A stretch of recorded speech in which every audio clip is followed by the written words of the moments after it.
Nous sommes en 2002 lorsque Giugiaro nous dévoile le prototype Brera.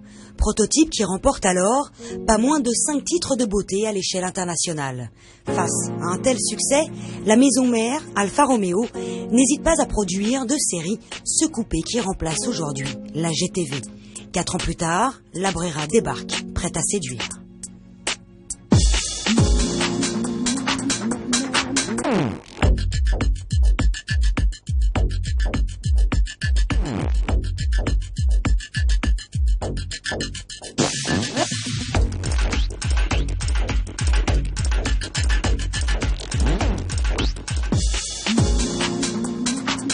Son principal atout, sa beauté universelle. L'Alfa Romeo Brera séduit quiconque la croise, attire le regard et fixe l'attention.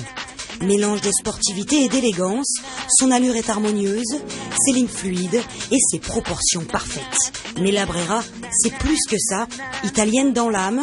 Elle possède à la fois la classe d'une diva et le tempérament d'un étalon, sorte d'ambivalence unique en son genre, une puissance pleine de féminité, ancrée d'une prestance emplie de virilité. Non pas qu'elle soit androgyne, mais plutôt mi-ange, mi-démon, un caractère empreint d'identité.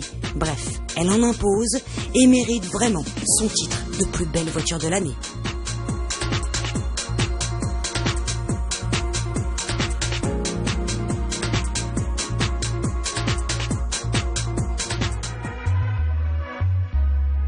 L'intérieur, lui, n'a rien à voir avec celui du concept car. En revanche, la finition est en nette amélioration par rapport à celle du GTV. Cet habitacle est conçu avant tout et pour tout autour du conducteur. Les inserts en aluminium du plus bel effet sied parfaitement à l'ambiance sportive qui règne à bord. La signature Alfa est omniprésente et même si l'ergonomie n'est pas parfaite, on se sent bien dans cette atmosphère made in Italy.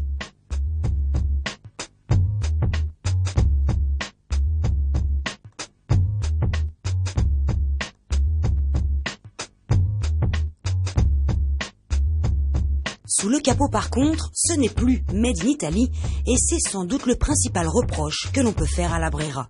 Le V6 3 litres 2 de 260 chevaux est en effet signé GM ou plutôt Holden et non plus Alfa. Fini les superbes chromes et place au plastique inesthétique et dès que l'on tourne la clé, l'âme Alfa Romeo n'est plus là, la sonorité est bien triste. On pourrait se consoler en pensant aux 10 chevaux que l'on gagne au passage, mais la boîte de vitesse est si mal étagée que l'on reste fermement nostalgique.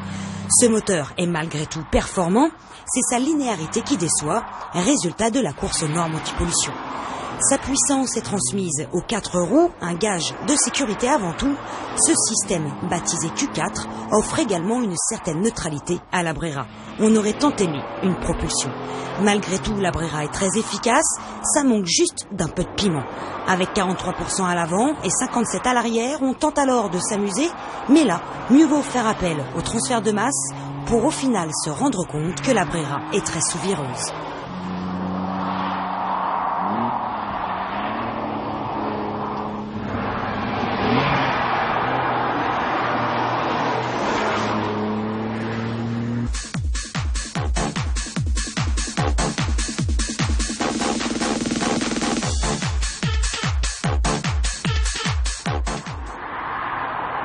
On l'a dit, cette belle italienne manque un peu de piment, mais elle ne manque pas pour autant de qualité.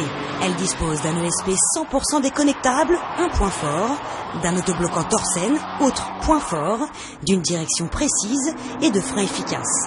Son amortissement limite la prise de roulis et ses performances sont très honorables pour ses 1,7 tonnes. 240 km/h en vitesse de pointe et le kilomètre départ arrêté parcouru en 27 secondes. Efficace, performante, belle, cette Brera a tout pour plaire, sauf peut-être du charme. Elle a vendu son âme pour finalement devenir une beauté froide.